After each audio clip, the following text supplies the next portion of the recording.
مراجعة بس على الأسئلة اللي هيجيلك فينا في الامتحان. يعني انت سؤال الامتحان بتاعك هيبقى عبارة عن حاجتين، يا اما تشوزز الاختيارات، يا اما بيكون الريرايت. تمام. واسئلة الريرايت هي اكتر بتبقى على الجرامر اكتر ما هي بتبقى موجودة على الكلمات، والجرامر بتاع يونت 1 ويونت 2 فقط لا غير. فاحنا دلوقتي هنتكلم مثلا على جرامر يونت 1. جرامر يونت 1 كان بيقول لك الفرق ما بين الصفة والحال، الفرق ما بين الادجكتيف والادفيرب. قلنا قبل كده ان الادجكتيف ده هو كلمة بتصف الاسم النون، وان الادفيرب ده هو كلمة بتصف الفعل. طيب قلنا الفرق ما بين الادجكتيف والصفة والادفيرب، الفرق ما بين الصفة والحال ان الصفة لما بيتضاف عليها ال واي بيديني الحال بتاعها، صح كده؟ واتفقنا ان الحال ده كلمة تصف ايه؟ كلمة تصف ايه؟ الفعل، تصف يعني لازم ولا بد انها تيجي بعديه، ما ينفعش تيجي قبليه. ممكن تيجي قبليه بس لما يكون ظرف، لما يتحول ده لظرف تكرار ممكن تيجي قبل الفعل، يبقى كلمة تصف الفعل. طيب مثال صغير جدا، هاجي اقول لك ايه مثلا؟ هقول لك he goes to school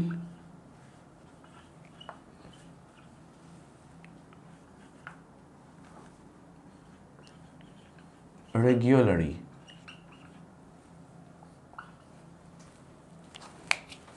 ايه اللي حصل هنا؟ قال له مستر هي كلمة regularly دي معناها بانتظام، صح؟ واخرها ايه؟ اخرها ال واي، الدلالة على ايه؟ ان دي حال بصف فيها الفعل ان هو بيروح المدرسة بانتظام. صعب كده؟ في اي مشكلة؟ طيب لاحظنا ايه؟ لاحظنا ان مفيش اسم جه بعدها. هل في اسم جه بعد الحال؟ مفيش. ونفس الوقت ولو جاء اسم تاني، ولو جاء حتى اسم بعد الحال، لازم الاسم ده ما يكونش ليه علاقة بالفعل، ملوش علاقة بالفاعل. فهمنا الفكرة؟ صعب دوت؟ تعالوا نجرب مع بعض سؤال الرايت ونشوف بقى الفرق الحقيقي ما بين ده وده، وازاي نحول من الاسم دوت من الصفة للحال. مبدئيا كده اول سؤال بيقول لي I have regular meetings with my students. تاني، انا عندي اجتماعات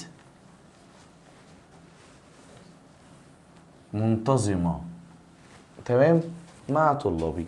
هو عايز يستخدم هنا ايه؟ قال له مستر هو هنا عايز يستخدم كلمة اسمها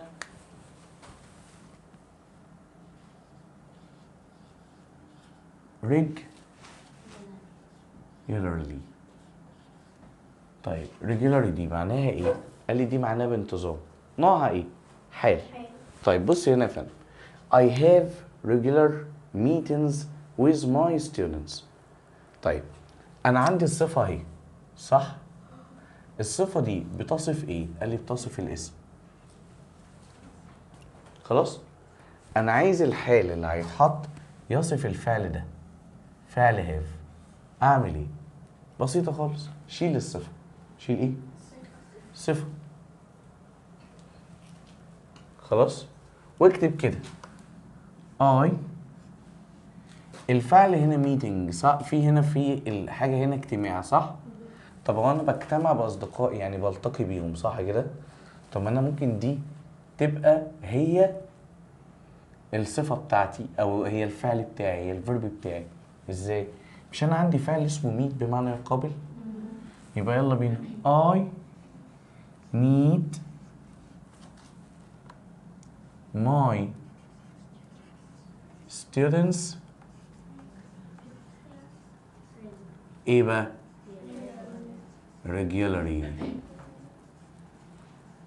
صعب؟ خلاص؟ او ممكن اعمل ايه؟ ممكن اشيل regular دي اصلا واخلي meeting بعد have عادي جدا، فاقول I have meetings with my students regularly. فهمنا الفكرة؟ يبقى ممكن اعدل في الجملة كاملة وممكن ما اعدلش في الجملة براحتي حسب ما انا عايز. تمام؟ برضو شرحنا في الجزئية ديت الفرق ما بين الصفة المنتهية بالاي دي والصفة المنتهية بالاي ان جي. طب ايه الفرق ما بينهم؟ قال لي صفة عنصر مؤثر وصفة عنصر متأثر. يعني ايه يا مستر؟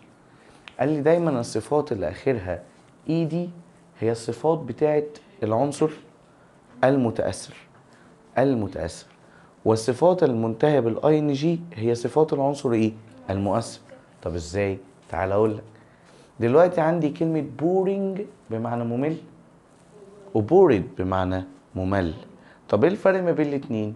لما اجي اقول لك this film is boring، هذا الفيلم بيكون ممل، معنى كده انه اللي هيتفرج عليه هيحس بملل. يبقى ساعة لما اتفرج عليه هبقى ايه؟ هبقى I am bored. I am ايه؟ bored. This film is amazing. هذا الفيلم مذهل. يبقى هو اللي هيأثر، صح؟ هيأثر عليا فهبقى ايه؟ I am amazed. I am amazed.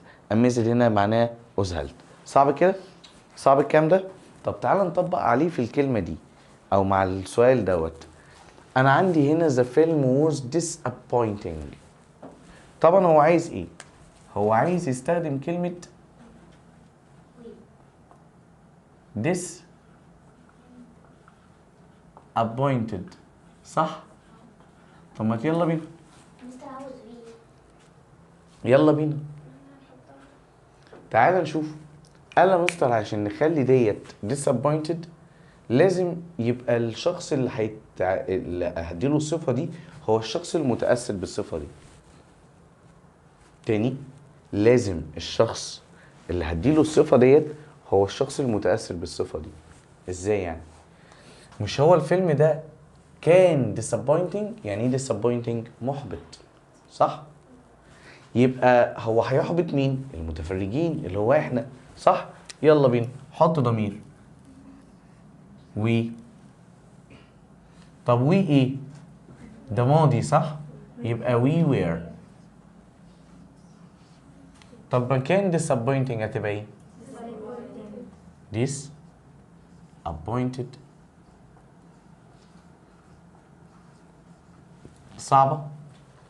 يبقى كل اللي عملناه بدلنا بس الصفة وحطينا فاعل عاقل بيتأثر بيها.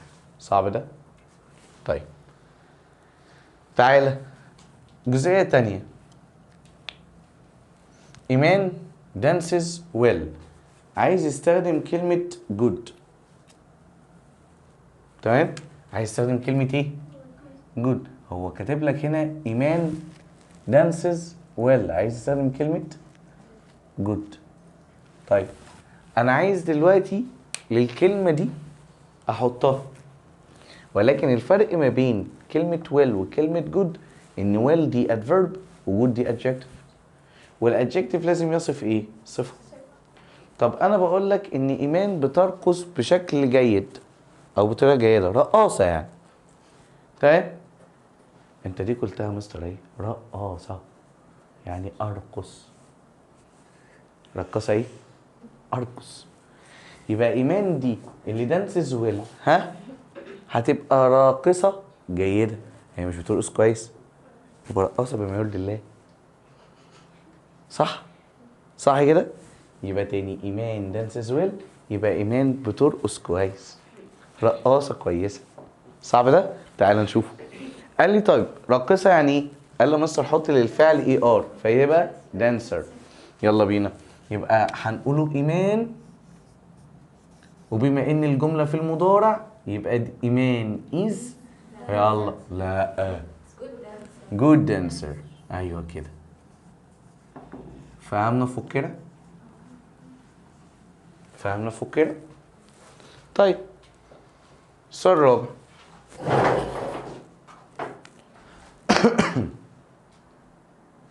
السؤال الرابع بيقول لي جانا is bored with her new job.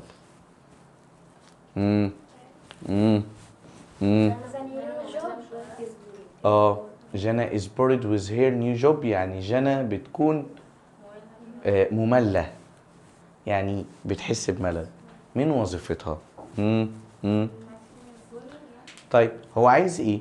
قال لي مستر هو عايز في الكلمة يحط كلمة boring. عايز يحط كلمة boring. طب boring هنا عايز احولها ازاي؟ قال لي صلي على النبي يا استاذ.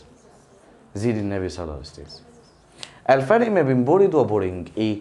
دي العنصر المؤثر او الصفه المؤثره. دي الصفه المتاثره، سوري، الصفه المتاثره دي اللي اخرها اي دي، نقوله تاني. دي بورد ديت الصفه المتاثره، صح؟ يعني اللي وقع عليها تاثير الملل. طيب هي ممله من ايه؟ من وظيفتها الجديده. يبقى وظيفتها الجديده هي ايه؟ الممله. يبقى يلا بينا هبدا بوظيفتها الجديده، بس في نقطه مهمه جدا. يا مستر ايه هي؟ هي اسم البت ايه؟ جنى. وده ضمير، صح؟ ده صفه ملكيه، صح؟ اوعى تكتبها. ايه يا مستر؟ ليه؟ اولا انا كتبتها هنا عشان اصلا اسم جنى موجود. ينفع اذكر الضمير كده على طول من غير ما اذكر اسم الفتاه او اسم الشخص اللي بتكلم عنه؟ لا ما ينفعش. طب ما يلا، خدنا قاعده كده زمان اسمها ابوستروفي اس الملكيه، فيلا بينا ندي. مش ديت صفه ملكيه؟ يبقى يلا بينا، مين اللي بيمتلك؟ جنى. فانا هقول جنى ابوستروفي اس، يلا، نيو جوب is boring. طب مستر، اخر حاجه هنا the party was interesting for them. يعني قال لي الحفله كانت مشوقه او شيقه ليهم. ليهم هم عشان for them. طب تعالى هنا بقى، هو عايز يبدا بكلمه ايه؟ عايز يبدا بكلمه زي. عايز يبدا بكلمه زي. نعمل ايه بقى؟ قال لي بص يا استاذ انا هبدا بكلمه زي، صح؟ طيب مش دي interesting؟ معنى كده انها لازم تتحول تبقى interested عشان مؤثره. interesting مؤثره، فالتانيه هتبقى متاثره. يبقى يلا بينا، هو هم دول زي. يلا طبق بقى معايا. زي ايه؟ زي وير. ها، بدل interesting تبقى interested. تمام؟ بس interested ايه بقى؟ بدل for them هتبقى with the party. طب يا مستر ثانية واحدة، ايه يا مش فاهم عايز ايه؟ قال لي في غلطة هنا. ايه؟ مش فاهم برضه. مش انت هنا ذكرت الحاجة؟ مش كل الصفات بتاخد ويز. مش كل ايه؟ ايه القرف ده؟ يعني ايه يا مستر؟ اه والله مش كل الصفات بتاخد ويز. interested طول عمرنا بنحفظها interested in، يبقى تاخد دايما ان مش ويز. طب انا اعرف منين؟ للاسف يا ابني لازم تحفظها. صعب ده؟ صعب؟ طيب نشوف الدرس اللي بعده. الدرس التاني يا شباب هو بتاع يونت 2 في الجرامر، بيتكلم عن البريزنت تنسز، ازمنه المضارع. وازمنه المضارع اللي موجوده في اليونت ده كتير جدا. يعني هم اصلا احنا عندنا في الانجليش كلها ازمنه المضارع دول 4. تمام؟ present simple، present continuous، present perfect، present perfect continuous. present simple اللي هو present simple المضارع البسيط اللي احنا خدناه اصلا في الانجليزي النيو هالو. واخدنا البريزنت كونتينوس برضو في نيو هالو. تمام؟ اللي هو الماضي المستمر، المضارع المستمر. وهناخد كمان البريزنت بيرفكت، المضارع التام. المضارع ايه؟ التام. تعال بقى نشوف الكلام ده واحده واحده مع بعض. ماشي؟ الثلاث ازمنه اصعب من بعض. اصعب ليه؟ اصعب في شغلهم. فتعال نشوفوا الموضوع. احنا اتفقنا قبل كده لما تكون عايز تعرف حاجه عن الزمن بتعرف عنه كام حاجه؟ 5 حاجه. ايه هما؟ تكوينه ونفيه واستفهامه، كلماته الداله واستخدامه. برافو عليك. طيب هنبدا الاول دلوقتي بزمن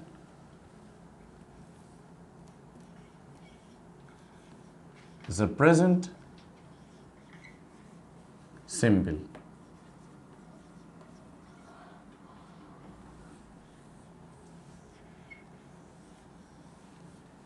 يعني ايه present simple؟ قال لي يعني المضارع البسيط. بيتكون من ايه زمن المضارع البسيط ده؟ قال لي زمن المضارع البسيط يا شباب زي ما احنا عارفين ان هو بيتكون من فعل في المصدر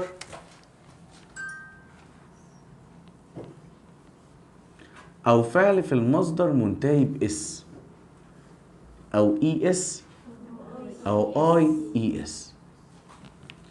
اسمعني بقى، دايما المصدر ده بيجي مع اي والجامعة، ما ينفعش يجي مع اي حاجة تانية. انما المصدر اللي اخره اس دايما بيجي مع ايه؟ قال لي بيجي مع المفرد. يبقى اي واي اسم جامعة تاخد فعل مصدر او اي ضمير جامع ياخد فعل مصدر.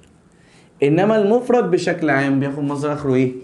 اس او اي اس او اي اس او اي اس او اي. يبقى اي والجمع بتاخد فعل في المصدر، انما المفرد دايما بياخد مصدر المنتهي باس. طيب والاس دي انواع، يعني الاي اي اس دي بتتحط امتى؟ لما يكون الفعل اخره واي وقبله ساكن، بحذف الواي واحط الاي اي اس. انما امتى بحط الاي اس؟ قلت لك لما يكون الفعل منتهي سي اتش اس اتش اس اس اكس او. وقلت لك لو انت قبل كده الكلام ده، قلت لك لو انت مش حافظ الكلام ده ومش عارف تحفظه كحروف، سي اتش اتجوزت اس اتش خلفوا اس اس توأم لعبوا اكسو. تمام؟ طيب الاس بقى لو كان الفعل عادي بحط اس عادي. يعني ايه يا سما؟ قال لي يعني ما بيتحطش عليه اي صنف من الحاجات دي، اي شرط من الشروط دي ما بيتطبقش عليه. يعني اخره واي بس مش قبله ساكن، قبله متحرك عادي. تمام؟ اخره اي نهايه غير سي اتش والاس اتش والاس اس والاكسولو. طب ما تيجوا نتناقش مع بعض. تعالوا ايه؟ نتناقش مع بعض. نتناقش ازاي يعني؟ لو انا جيت قلت لك انا عايز اتناقش معاك في الاس والاي اس والاي اي اس، وجيت قلت لك كده انا عندي فعل اسمه study مع الهي والشي والاي تو اي اسم مفرد، بعمل فيه ايه؟ طب ليه هحذف الواي؟ قال لي هبص على اللي قبل الواي كده لقيته حرف او ساكن، يبقى مع الهي والشي والاي تو اي اسم مفرد او احذف الواي او ضيف اي اي اس مكانها فيبقى studies بالشكل ده. ألاجة، لا حقا ألاجة. طب تعالى اديك مثال كمان لفعل تاني، فعل اسمه play مستار ده اخره واي. ايوه هحذف الواي واحط الاي اس. عارفك يا حماده اوعى تفكر كده، لا هو انت مش هتحذف الواي اصلا. ليه؟ بص كده هي واي بس قبلها حرف ايه؟ وانا امتى بحذف الواي؟ مع الحرف الايه؟ الساكن. يبقى يلا بينا هنا مش هحذف الواي، هنا هنزل بلاي زي ما هي بس اضيف لها اس. صعب؟ طيب اديني مثال كمان. هديك مثال لفعل اسمه ووش. يعني ايه ووش؟ يغسل. يلا بينا، ادي يغسل ديت اخرها ايه؟ اس اتش مع الهي والشي والاي تو اي اسم مفرد، بضيف الاس اتش اي اس فتبقى ووشز بالشكل ده. صعب الكلام ده؟ في اي مشكل في الكلام ده؟ طب ما تدينا مثال كمان. تعالى اهو كمل باقي الزمن الاول وبعد كده اديك مثال كمان. بص يا ابني، بص يا بنتي، وانت اللي بتتفرج علينا بص، يلا ما جتش عليك. طيب تعال نتكلم عن النيجاتيف، النفي. ما انا قلت لك من شويه ان اي زمن في الدنيا بعرف عنه كام حاجه؟ 5 حاجات: تكوينه ونفيه استفهامه كلماته الداله واستخدامه. فانا عندي دلوقتي نفيه. عشان تنفي الزمن ده يعني تقول مش بعمل مش بسوي مش باكل مش بشرب مش بعمل اي حاجه، عشان تعمل الكلام دوت لازم لك كلمتين. ايه هما؟ بم بم don't و doesn't، والاتنين بيجي وراهم فعل infinitive يعني في المصدر. طب don't دي بيجي وراها بتيجي مع ايه؟ قال لي مع I والجمع. طب doesn't دي بتيجي مع ايه؟ مع المفرد بشكل عام، سواء كان ضمير او اسم. يبقى دونت ودازنت بيجي وراهم فعل في المصدر. نيجي هنا بقى شويه مغالطات بتبقى بنغلط فيها احنا كمدرسين، سواء كنت انت بتتابع مثلا عن فيديوهات، او ممكن تكون بتتابع في بعض مدرسين المدرسه او بعض مدرسين السنتر، هتلاقيهم بيقولوا لك ايه معاهم كلمه نيفر. صح؟ هل نيفر دي اداه نفي؟ انت بترسخ جوه ذهنك انها اداه ايه؟ ولكنها ليست اداه نفي. امال هي ايه؟ ادفيرب. يعني ايه ادفيرب؟ حال. الحال ده او ظرف، الظرف ده هو ظرف تكرار. طب نيفر معناها ان الفعل ده اتكرر بنسبه قد ايه؟ 0%. يعني ما اتعملش. صح؟ فهي تحمل معنى النفي ولكن مش اداه نفي. تاني ايه؟ هي تحمل معنى ولكن مش اداه. طب ادوات النفي اللي هي بدونت ودازنت دي بتغير الفعل تخليه ايه؟ في المصدر. انما نيفر ما تغيرش الفعل. والله انا جيت انا غلبانه، جيت لقيته في المصدر هسيبه زي ما هو. لقيته اخره اس بسيبه برضه زي ما هو. انا ما بغيرش في حاجه. لان انا في الاصل ايه؟ ادفيرب مش اداه نفي. طب يلا بينا. يبقى احنا هنا هنحطها واحنا عارفين هنحطها في النفي ان احنا هنستخدم كلمه نيفر، بس المره دي ان احنا عارفين انها ايه؟ ادفيرب. يعني ايه اللي بيحصل؟ الفعل ياتي وراها كما هو. الفعل ياتي وراها كما ايه؟ هو. وكله بقى يجي مفرد جمع اي حاجه. اي حاجه تيجي قبلها عادي. صعب؟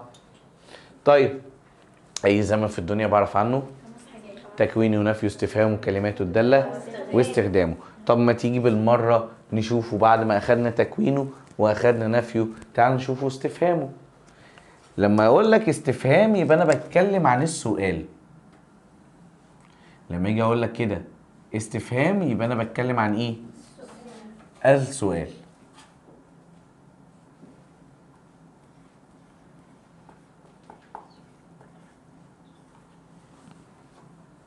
ولما اجي اقول لك سؤال تقول لي 4 اركان. تقول لي ايه هم الاركان؟ اداة استفهام، فعل مساعد، فاعل، فعل. تاني اهي. اداة استفهام، فعل مساعد، فاعل، فعل. يبقى شرط اساسي ان يكون اي سؤال يتكون من اداة استفهام، يجي بعد اداة الاستفهام فعل مساعد، ثم فاعل، ثم لا مؤاخذة فعل، وعلامة الاستفهام او تكملة السؤال وعلامة الاستفهام. طب بص يا مستر بقى، نيجي هنا بما انك لمونة في بلد حيرانة، تعالى الخص لك الموضوع ده. مشكلتي كلها دايما اللي بيحدد لي ثمن اي سؤال، تمام، هما الاتنين دول، الخانتين دول. انهي خانتين؟ خانة الفعل المساعد وخانة الفعل. ليه؟ لان بناء على الفعل المساعد بيتغير الفعل. يعني انا هنا اداة استفهام، فعل المساعد بتاعي الدال على المضارع البسيط اسمه دو او وهنا الفعل في المصدر. صعب؟ صعبة دي، صعبة دي يا ولا.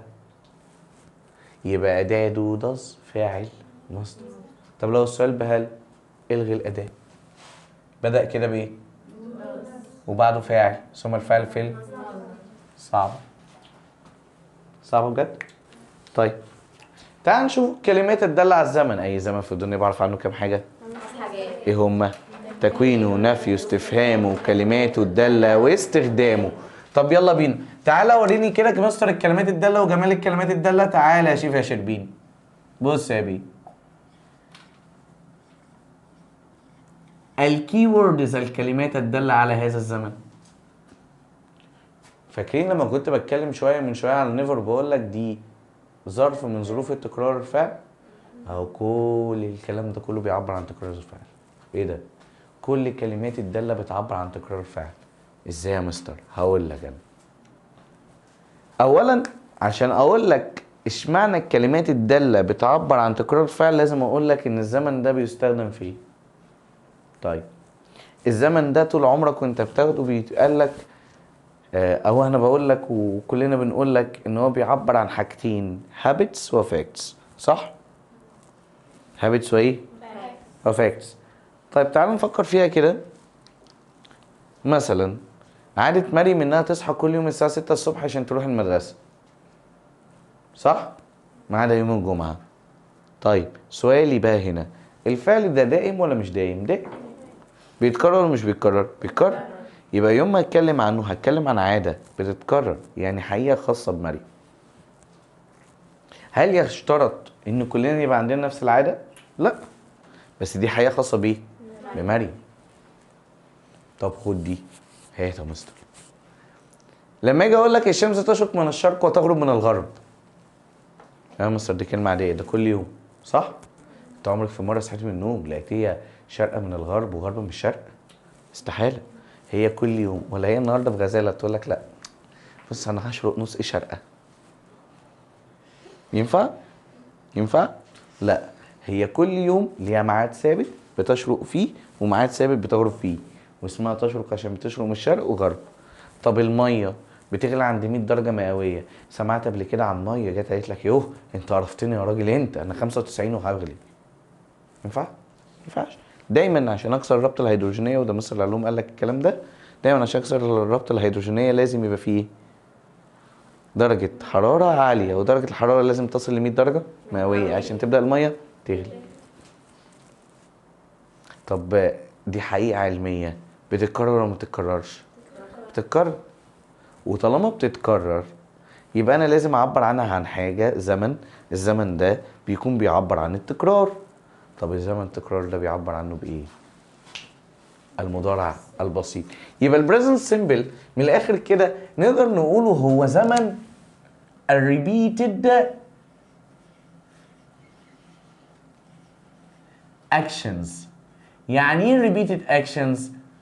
الاحداث المتكرره. ممكن اقول لك حاجه تانية بعد اذنك؟ هقول لك حاجه مرتبطه باللغه بتاعتنا، بما ان احنا المفروض بنتعلم انجليزي يعني، فالمفروض يعني يمكن نتعلم حاجه لحياتنا في المستقبل. تمام؟ هذا الزمن بيعبر في اللغه العاميه بتاعتنا على كلمه عموما. بيعبر عن كلمه ايه؟ يعني ايه عموما يا مستر؟ اهو هكتبها لك والله. عموما، بص حطيتها لك في بيضايه. انتوا عارفين البيض غالي فانا بقيت برسمه بس. تاني نقول كمان مره. حطيتها لك في كلمه ايه؟ عموما. ليه؟ لان اي حاجه تعبر عن ان انت بتعمل اي فعل بشكل عام، زمن المضارع البسيط اولى بيها. اي حاجه هتعبر انك بتعمل ايه الفعل ده بشكل عام، فزمن المضارع البسيط اولى ايه بيها، البريزنت سيمبل. طيب برضه يا مستر انت ما قلتلناش الكلمات الداله بتاعته. اسمع بقى يا معلم حماده. always، usually، sometimes،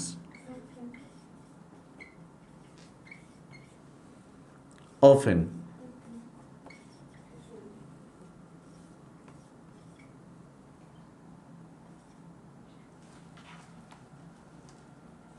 occasionally،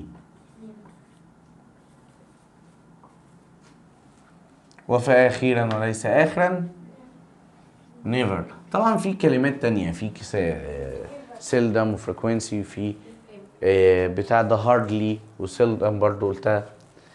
فخلينا في الكلمات ديت عشان هي الكلمات اللي تدل على ظروف التكرار وهي الأكثر استخداما. عندي كلمة always بمعنى إيه؟ دائما. usually بمعنى إيه؟ عادة. sometimes بمعنى أحيانا. often بمعنى غالبا. occasionally يعني من حين لآخر.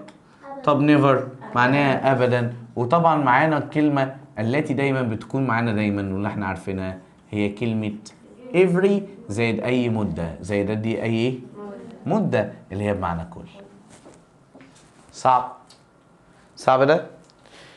طيب من هنا نطلع بشوية ملاحظ كده غريبة بقى. كده احنا يعتبر لخصنا الزمن كله، ولكن نطلع بشوية ملاحظ عجيبة شوية. ما هي أول عجيبة يا مستر؟ راح أقول لك يا الفتاة.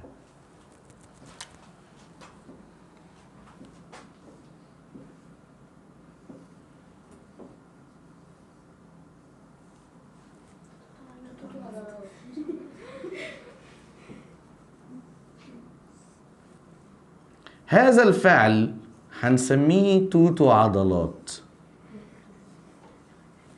ايه فيرب تو بي ده مستر؟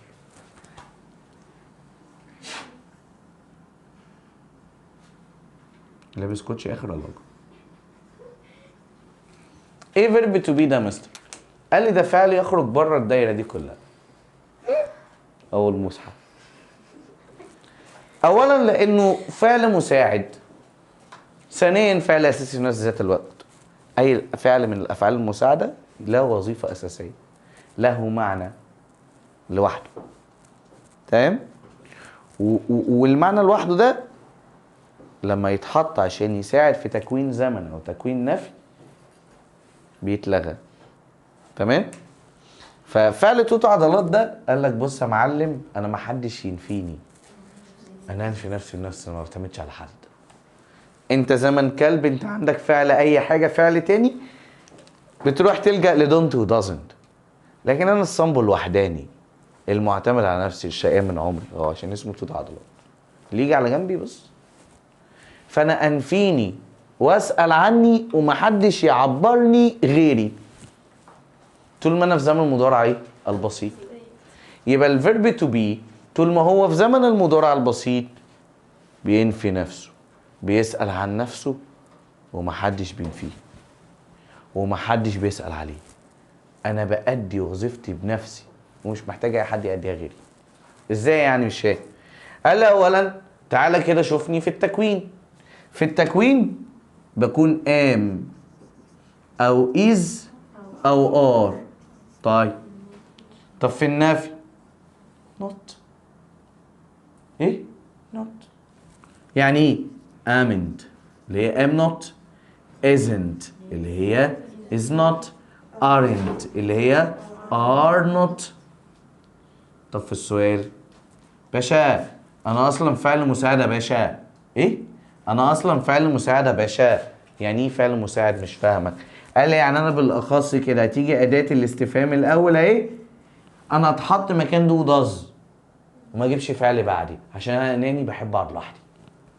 اهو ادي اداه يجي بعدها ام او از او ار ثم الفاعل فقط وتكمله السؤال. طب ما مستر معلش انا عايز افهم النقطه ديت عشان انا مش فاهمها كويس. ايه ده؟ قال لي بص، مش انا قلت لك من شويه ان دي اداه استفهام اما واذا وار فاعل وبس، ما ينفعش تحط فعل في مكان في فيرب تو بي وبيكون في زمن مضارع بسيط. اسمع كده what's your name. what's your name. طيب هنا what is صح؟ your name فين الفعل التاني؟ مفيش. مفيش. يبقى هو لما جه لوحده ولا ما جاش لوحده؟ وعبر عن ايه؟ المضارع البسيط. طب ازاي مثلا عرفت ان هو بيعبر عن المضارع البسيط؟ بص السؤال كده what's your name. what is your name. your name ده اللي هو ايه؟ اسمك. طب اسمك ده حقيقة ولا مش حقيقة؟ بتتكرر ولا ما بتتكررش؟ يبقى repeated action ولا مش repeated actions؟ repeated actions. يبقى انا هنا في الحالة ديت مضارع بسيط. اوعى تخلي الجملة تقودك، انت قود الجملة. يعني افهم المغزى.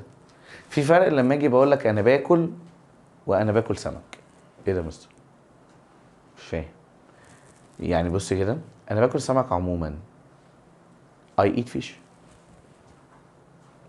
طب انا باكل دلوقتي I am eating fish now. يعني ايه الفرق؟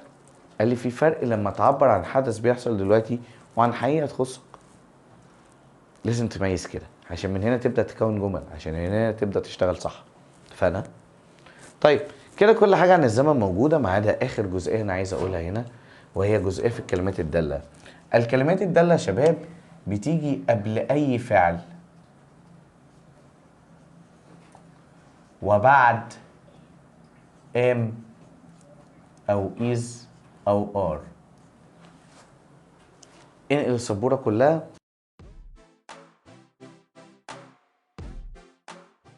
فبيقول لي هنا I often go fishing with my friends. هيستخدم كلمة my brother. كلامه واضح جدا، هو عايز يبدأ بكلمة my brother. طب my brother دي ايه؟ مفرد، اخويا. اخويا ده واحد يعني مفرد. يبقى هو عايز يحول من صيغه الجمع دي لصيغه المفرد. ليه يا مستر صيغه الجمع؟ ما دي اي، ما احنا قلنا ان اي دي ضمير احنا بنعمله معامله الجمع. فيلا بينا، انا هبدا بماي براذر. يلا.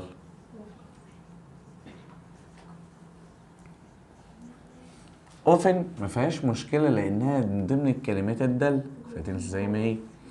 انما جو هي المشكله. ليه؟ قال لي الفعل ده كان في المصدر مع اي، فهيبقى هنا هيبقى ايه؟ جوز. حطينا له الايس. فيشنج ماشي. with my friends. لا ثانية واحدة. with goes fishing اهو نزل زي ما هي. لكن with ما ينفعش معاها ماي. ليه؟ لان انت بتتكلم عن ماي براذر، يعني الضمير بقى ايه؟ بقى هي. طب ما انا بغير الجمله بالضمائر اللي فيها، يبقى مكان ماي هي ديت تبقى في صفه الملكيه هيز وفريندز. صعب كده؟ اللي بعده. عفوا. منى sometimes، منى احيانا makes us delicious sweets. منى احيانا makes us delicious sweets. عايز يستخدم منى and هبه، يعني معنى كده ان هو عايز يخليها صيغه ايه؟ جمع. ادي منى and هبه. sometimes مش هتتغير فهتنزل زي ما هي، ولكن هغير ايه؟ برضو هغير الفعل. هنا مصدر اخره اس، يبقى مع منى وهبه جمع، فتاخد فعل في المصدر بس فتكون ميك. بس ميك اس عادي؟ عادي. delicious sweet. واكمل باقي الجمله عادي. صعب كده؟ طيب they don't like playing tennis. هما ما بيحبوش لعب التنس. عايز استخدم هي. طب يلا بينا. هي بقت هي، بس زي بقت هي، بس don't هنا مش هتنفع مع هي. اما الهي بتاخد ايه؟ هي المفرد بتاخد doesn't. لا تمام لما يطلبها منك. تمام. he doesn't ايه؟ like playing.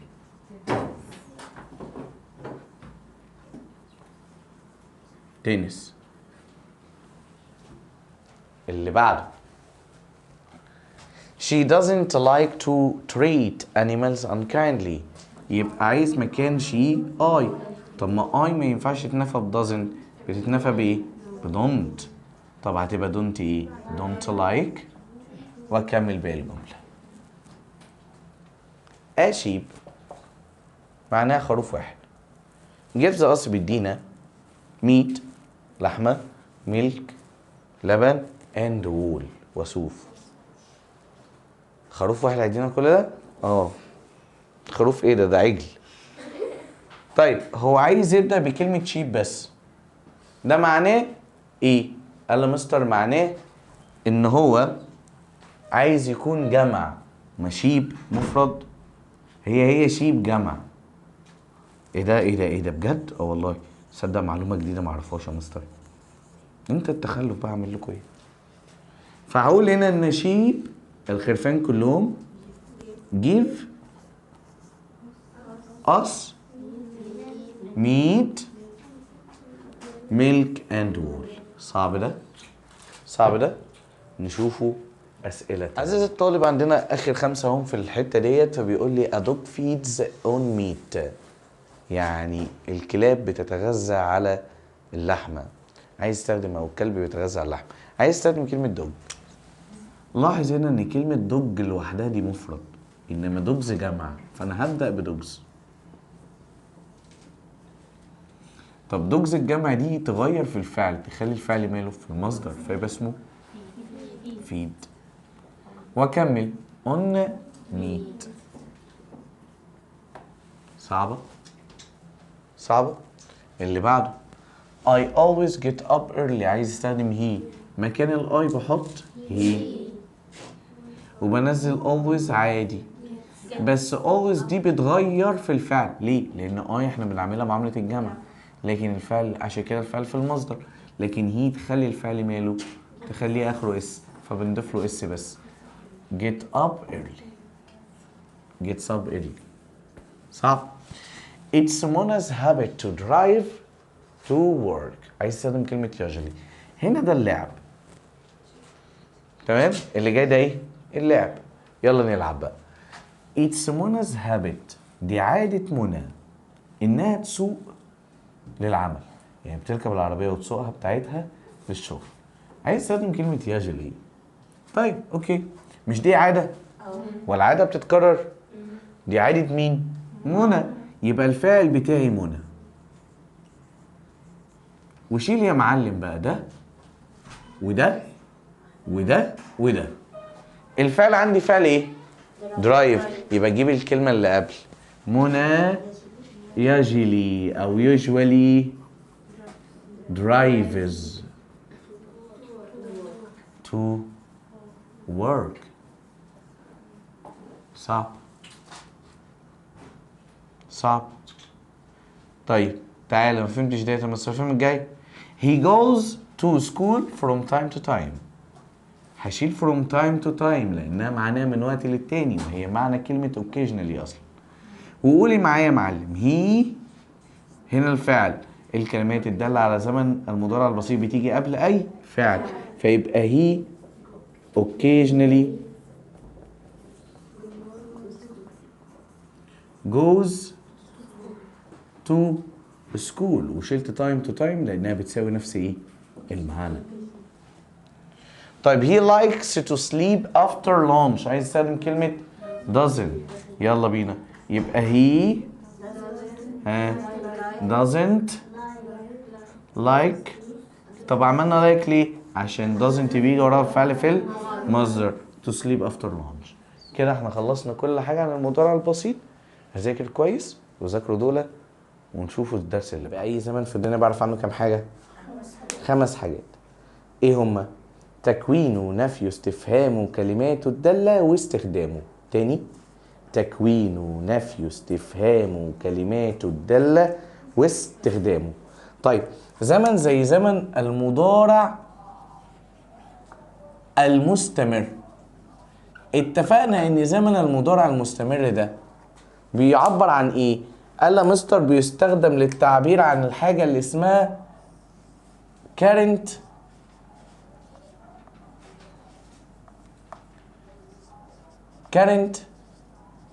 events. يعني ايه current events؟ الأحداث الجارية. يعني ايه الأحداث الجارية؟ الحاجة اللي بعملها دلوقتي.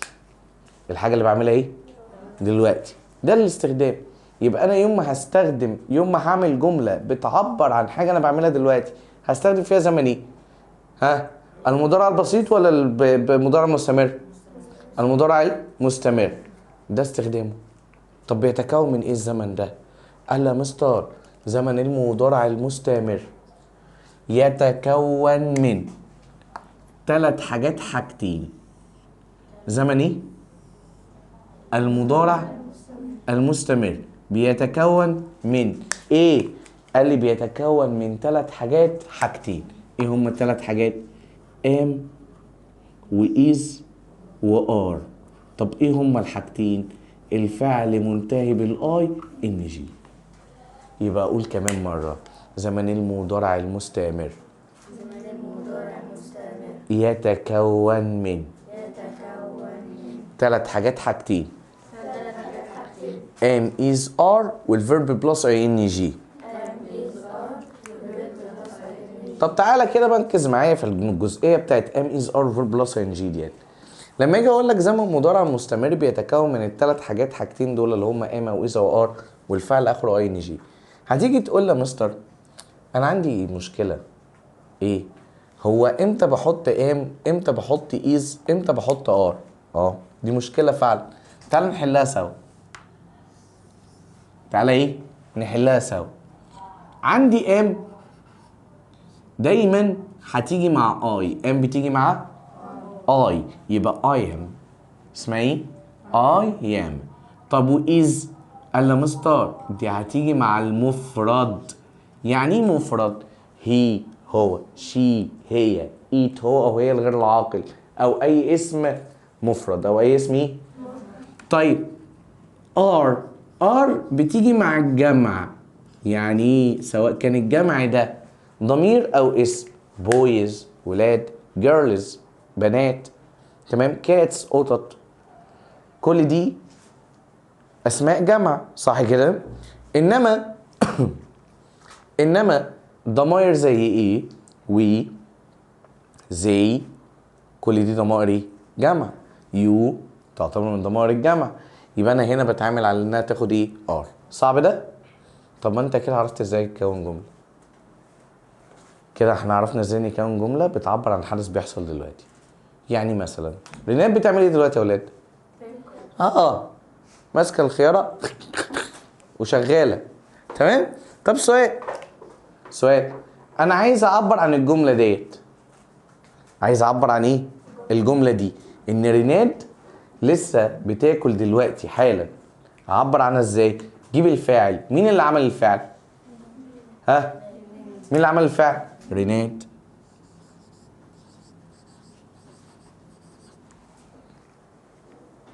طيب عشان اعبر انها في زمن المضارع المستمر، يعني دلوقتي المفروض انها بتاكل، يعني هستخدم فعل. الفعل ده اسمه ايه؟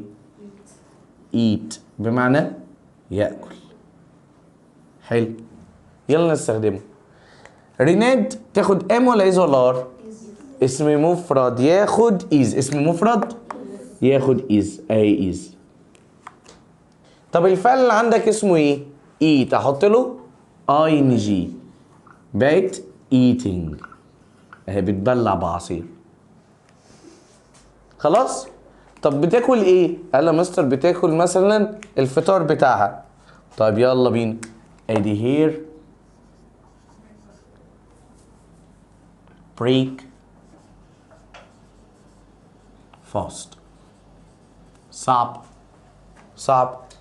يبقى شرط اساسي يكون في تكوين الجمله بتاعتي فيرب تو بي والفعل اخره اي ان جي.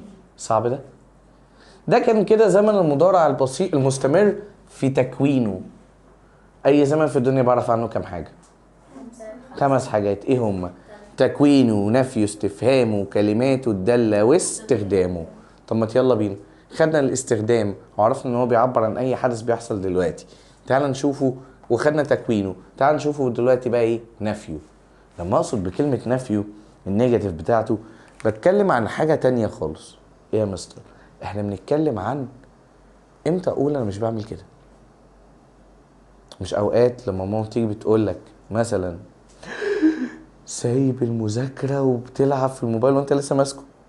لا والله ما انا، والله ما بلعب، والله العظيم ما بلعب، والله. مش انت بتحلف؟ تقول لها مش بلعب. اهي كلمه مش بلعب دي مش بلعب امتى؟ امبارح؟ على طول ولا دلوقتي. يبقى انا لازم اعبر عنها برضو في زمن ايه؟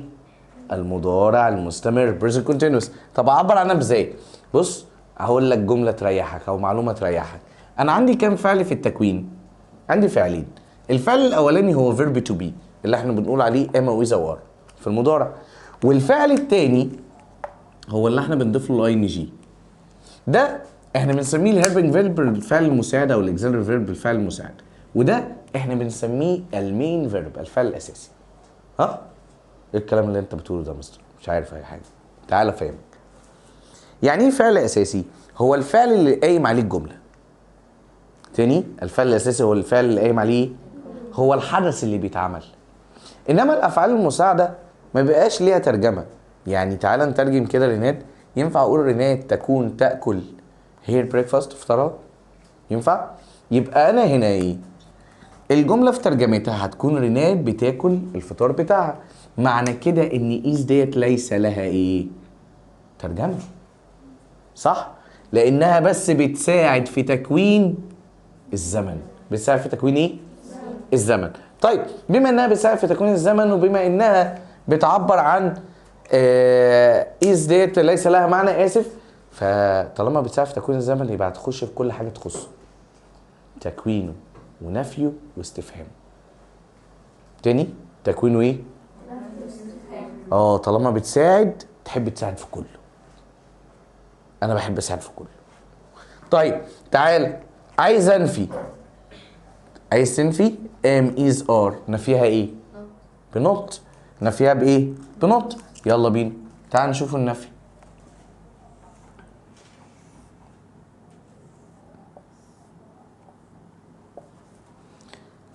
نفي ام از ار بنوت، يبقى انا عندي amn't isn't و aren't. طب والفعل هنحط له برضو الاي ان جي. طالما في فيرب تو بي، الفيرب تو بي بيحب الاي ان جي. تاني، طالما في ايه؟ فيرب تو بي، فالفيرب تو بي بيحب الاي ان جي. طيب انتوا ما بتعملوش ايه دلوقتي يا شباب؟ والله يا مستر احنا مش بنلعب في مناخيرنا دلوقتي، بنسمع لحضرتك، صح؟ يعني مش بنلعب بشكل عام، مش بنلعب كوره، تمام؟ مش بنلعب ببجي. طب تعال اديك مثال. بص كده، هنبدا بوي. يعني ايه وي؟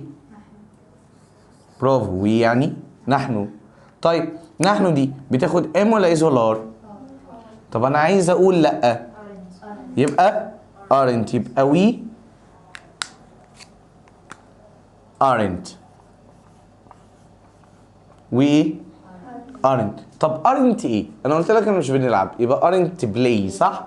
طب بلاي هتنزل بلاي ولا اخرها ان جي؟ هتبقى اخرها اي ان جي، فتبقى وي aren't playing مثلا فوتبول. we aren't playing ايه؟ فوتبول. صعب ده يا ولاد، صعب ده. عزيزي وصديقي، كده احنا اخدنا 3 حاجات من اصل 5. ايه هما؟ خدنا الاستخدام وعرفنا ان هو بيعبر عن الكارنت ايفنتس، الاحداث اللي بتحصل دلوقتي. خدنا التكوين وعرفنا ان هو بيتكون من اما واذا وار والفعل اخره اي ان جي.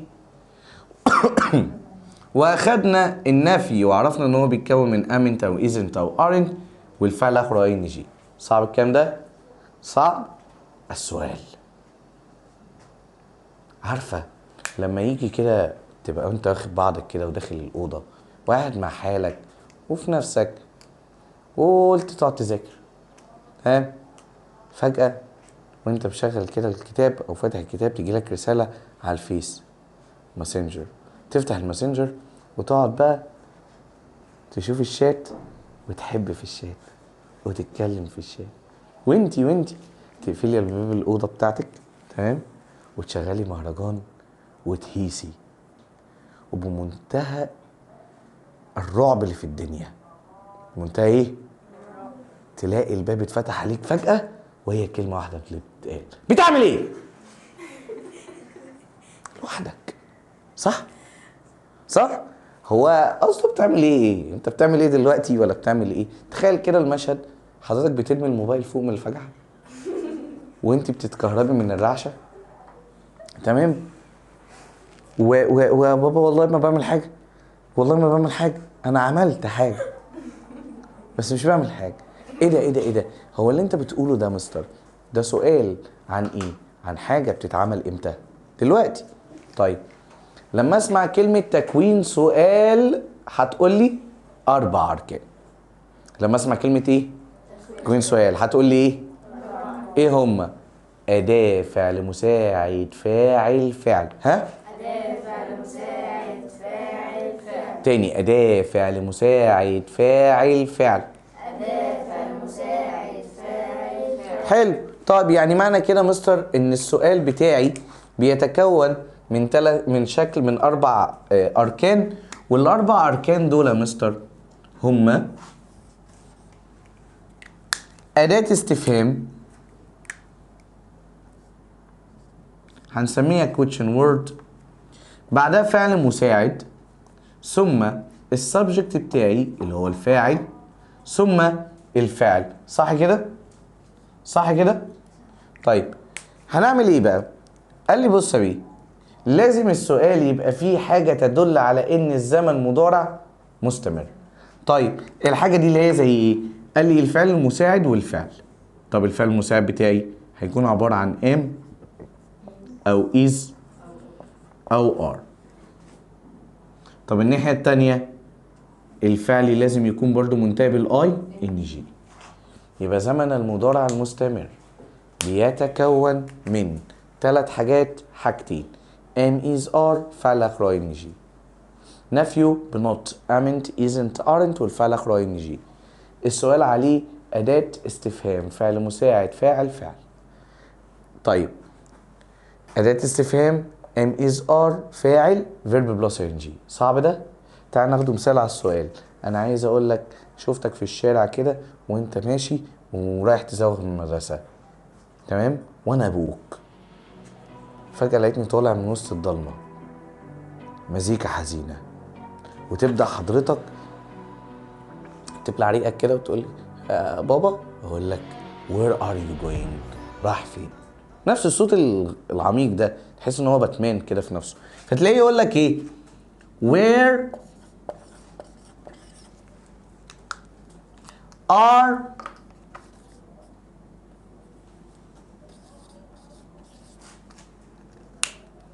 you going؟ where are you ايه؟ going. سؤال: انت رايح فين يا ابني؟ با با با با با با با يلا معايا على البيت، ويديك على فاك وتمشي، صح؟ سؤالا هنا، السؤال ده بيدل على ايه؟ ايه المعنى اللي انا استفدته من السؤال؟ ايه الفرق لما اجي اقول للراجل مثلا where do you go، وان انا اقول للراجل اللي بشوفه في الشارع الاجنبي ده where are you going؟ في فرق. لما اجي اقول له where do you go، اين تذهب عامة. ليه؟ لانه الزمن هنا مضارع ايه؟ بسيط. ولما اجي اقول له where are you going، يبقى معناها انت رايح فين دلوقتي. ده كده كان ملخص الزمن بتاع المضارع المستمر. تعال نشوف الاسئله دي بقى عشان نبقى كده خلصنا كل حاجه. السؤال الاولاني بيقول لي she is always making mistakes. عايز استخدم كلمه what؟ حل معايا. عايز اكون سؤال، لما اسمع كلمه سؤال بقول 4 أركان. ايه هما؟ أداة استفهام، فعل مساعد، فاعل، فعل. طب أداة الاستفهام عندي هنا وات، صح؟ يبقى ننزل أداة الاستفهام اللي هي وات. الفعل المساعد عندي هنا ايه؟ is. يلا. طب الفاعل she يطلع زي ما هو. طب الفعل making mistakes. طيب يبقى what is always making، she always making، او is she making؟ لا. امال هنعمل ايه؟ يلا بينا هنخلي always الاول وبعد كده كلمة ايه؟ make. طب يا مستر انا عايز اخليها making بس من غير always، صح؟ عايز تحطها making بس من غير always، صح برضه، مش غلط. They are living in a big city. هم عايشين في مدينة كبيرة. عايز يبدأ السؤال are. طب ده سؤال ليه؟ عشان هنا هيبقى بمعنى هل، وطالما بمعنى هل يبقى السؤال ده ماله؟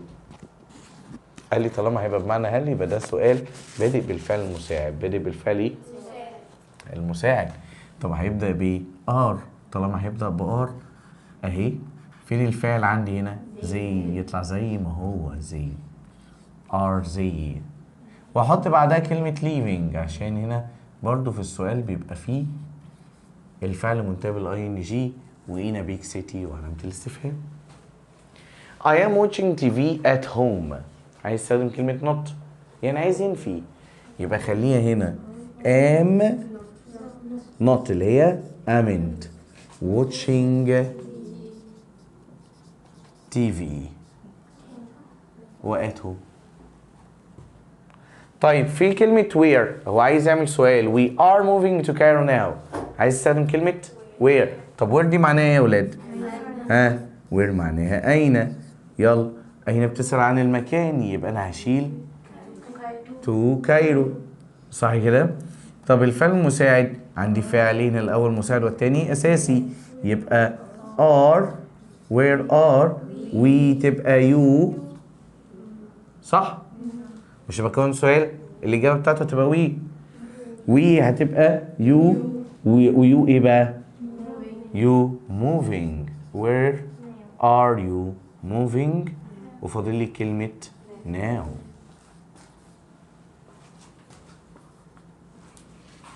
صعب. السؤال رقم 5 they are drinking tea هم بيشربوا الشاي at the moment في تلك اللحظة. عايز يستخدم كلمة not يعني عايز ينفي، يبقى أنا ده الفعل اللي عندي اللي هنفيه، يبقى زي هتنزل ازاي؟ ما هي ومكان are تبقى aren't، وبعد كده drinking وأكمل باقي الجملة عادي. صعب ده؟ تعال نروح للجزئية دي.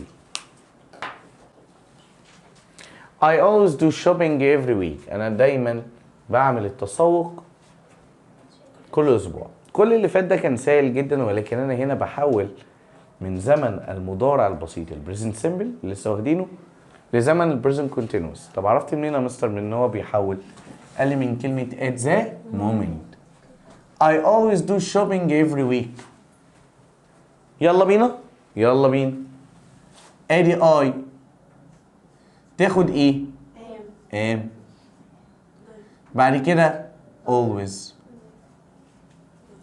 بعد كده لازم احط الفعل اخره I ان جي. بس في حاجة كلمة always هنا موجودة كظرف تكرار صح؟ يبقى ما ينفعش تتقال مع at the moment، عشان كده لازم ازيلها، لازم اشيلها. طب I am doing shopping بدل every week برضو أدل على زمن المضارع البسيط هحط مكانها at the moment. سؤال وجيه من أستاذة حبيبة. بص يا حبيبي، شوبينج حضرتك هنا بمعنى التسوق، الفعل أصلا اسمه دو شوبينج. الفعل أصلا اسمه إيه؟ دو شوبينج. يبقى شوبينج دي مش فعل أنا بحط له إن جي. فهمنا؟ ده اسم بفعل التسوق، تمام؟ فده يعتبر ايه؟ اسم، تمام؟ I am playing the guitar يعني انا بعزف على الجيتار، عايز يخليها زي، يبقى مكان I هحط زي، وزي ما بتاخدش am هتاخد are ونازل playing the guitar. He is playing tennis with his friends يعني هو بيلعب التنس مع أصدقائه، عايز أحط وي. طيب يلا وي مكان هي. طب إيز ما ينفعش تيجي مع وي، تبقى ار عشان جمع، ونزل بلاينج عشان دي فعل آخره اي ان جي وبيعبر عن زمن المضارع المستمر، وتنس تنزل عشان أنا بعبر عن زمن المضارع المستمر وبلعب تنس دلوقتي. ويز أقف هنا بقى ليه؟ قال لي عشان عندي هيز فريندز. هيز إيه؟ انت الضمير بتاعك كان وي، ساعتها دي هتتحول لصفة ملكية من كلمة وي. طب صفة الملكية من كلمة وي تبقى ايه؟ our. يبقى our ايه؟ friends. صعب يا ولاد؟ طيب she is making a cake at the moment. عايز استخدم كلمة what. عندي فكرتين، يا اما اسألك اقول لك what is عشان أداة استفهام فعل مساعد فعل مساعد عندي is والفعل بتاعي she، واحط لك هنا making واسكت واحط في الاخر at the moment اهي. يا اما اقول لك what is she ومكان making doing at the moment. ماذا تفعل at the doing at the moment. يبقى انا هنا بحط ممكن كلمة making واحط هنا كلمة ايه؟ doing. رامي speaks English عايز استخدم still. رامي speaks English عايز استخدم ايه؟ still. الجملة دي في زمن البريزنت سيمبل. عرفت منين يا مستر؟ بص كده الفعل متضاف له اسم. طب وستيل من ضمن الكلمات الدالة على زمن المضارع المستمر. طب ما يلا بينا قول لي رامي كده is still الاول عشان الكلمة الدالة تحط قبل الفعل. still ايه؟ speaking English. صعب ده؟ كده احنا وصلنا لنهاية الفيديو بتاعنا. ان شاء الله المرة الجاية يبقى نشرح باقي اليونتات او باقي الموديل بتاعنا، واتمنى ان انت تكون استفدت من الفيديو ده. استنى الفيديو الجاي بتاع يونت 3 ويونت 4 من موديول 1 كمراجعة برضو. فذاكر كويس واجتهد وتعبوا عشان توصلوا اللي انتوا عايزينه. مفيش حاجة بتيجي بالسهل، حلمك ده مش بالسهل، وان انت تحقق هدفك ده مش بالسهل. يعني لو داخلين تناموا فتصبحوا على خير، لو بتتفرجوا على الفيديو ده بالليل لو داخلين تناموا فتصبحوا على خير، ولو لسه صاحيين فصباح الخير يا معلم. يلا خد بقى كوبايه الشاي واشتغل وراجع الفيديو ده تاني من الاول وجديد عشان تستفاد بيه اكتر. تمام، السلام عليكم.